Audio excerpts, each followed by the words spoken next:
Coach, can we get an update on the injured guys, specifically Reed and Golston, please? Both of them were out today for practice, and like I said with Reed, he's got the hamstring, and he's where he is. He's not practicing right now. He doesn't feel great on it, so he's in the doubtful range for this week. Same with Golston. Yeah, I'd say right now, yeah. Tracy Porter too. Yeah, Tracy Porter will be out for sure. When you see Jacksonville's defense, what jumps out at you? When I see their defense, I think the way they play hard. They fly to the football. They play extremely fast. They get good upfield pass rush. And like I said, they're very energetic. You can tell they're young and really have fun playing, but really the middle linebacker stands out. He's a heck of a player.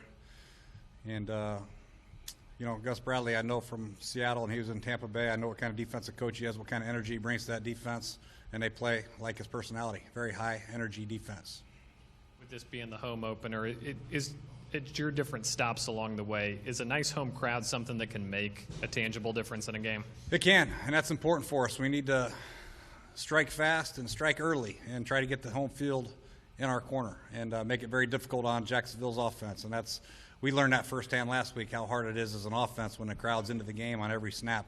With the crowd noise, the snap count becomes more difficult. We had a fumbled snap. We're late on a snap, and it creates chaos for your offense when the home field crowd is against you. So it's very important for our fans to be loud, and very important for us as a team to make them have something to cheer about. And we got to do something early in the game to get the people excited, so we get rolling.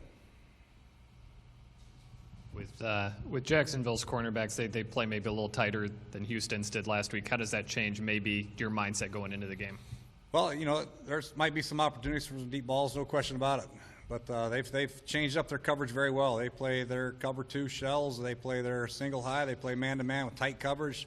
They play loose. So it's important for us to take advantage of whatever look they play, whatever game plan they have for us.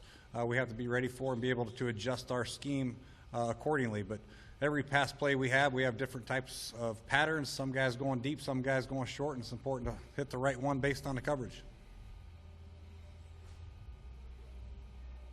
Was Duke full go today with that ankle, and what do you now think about his chances of getting in on defense? Same. He's coming along. He was full go, but he's a little bit sore, you can tell, but I think he's okay. He'll be okay health-wise, ready to go. It's just a matter of how Coach Hazlitt and Raheem feel about him mentally moving forward. But I think right now they feel pretty confident that he can step in there and play a lot of reps and not have any issues. Whether or not he'll play in front of Rambo and how many will be determined, probably tomorrow afternoon or Saturday. Coach, Andre Roberts obviously flashes a returner, but what does he add to the offense? A different dimension, especially playing alongside Pierre and Deshaun. Yeah, he's great. He's a great inside receiver. He's got great instincts for a wide receiver. Knows how to run all the routes. Knows how to set people up. Got great hands. He's very strong after the catch, and he's a great addition for us. So we line up in our 3 receiver sets. He's always the one on the inside. Most of the time he's on the inside, and he does a lot of work in there. Does a lot of damage in there out here. It's just a matter of us. We got to do a better job of getting them out there and letting them work on the inside. If they want to, play their 2 shells, then there's a lot of option routes that he can win and be successful with. It's a matter of getting it to him. But he's done well. I like him. He's a good blocker. Number one, he's a well-rounded receiver. He can play outside, inside, run the option routes, make the tough catches, block defensive ends when we ask him to do that, block nickels, block linebackers. Very good football player. Very impressed with him as a person and a player. Hey, Jay, obviously, you would – I'm sorry. Obviously, you wouldn't have signed him if you liked him, but what you heard in training camp and later on was that he was even a little bit better than you guys thought he was initially. Yeah, no, I liked him. We liked him coming in, but we weren't sure how he was going to be like as a full-time slot and also play outside as far as the multi-dimension task of being an X, a Z, a zebra, and learning all 3 and being able to play all 3. I think what surprised us was his ability to play outside as well as inside, and he showed that early on in training camp that he can play outside. So I really am impressed with Andre. Like I said, his ability to pick up things from a mental standpoint he's probably as good as anybody in the room as far as knowing all 3 positions, knowing all the blocking schemes, knowing all the routes, all the route combinations from all 3 positions is impressive. Not to mention he's playing special teams, and he does a lot of the dirty work as far as blocking is concerned, and doesn't say a peep. Well, he says a peep, but he's been good about it.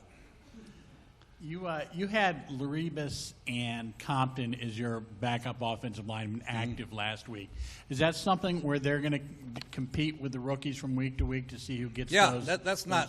Our roster's never set in stone, and Laribas has done a nice job. Spencer's done a nice job, and so has Morgan. They've all done a good job. We chose to dress 7 linemen, and Tom we used a little bit as the extra tight end from time to time last week, so he was definitely going to be up. And then the backup interior guy, we felt Laribas was a little bit further along at this time than Spencer was. That could change next week, could change a week after, it could change week 8.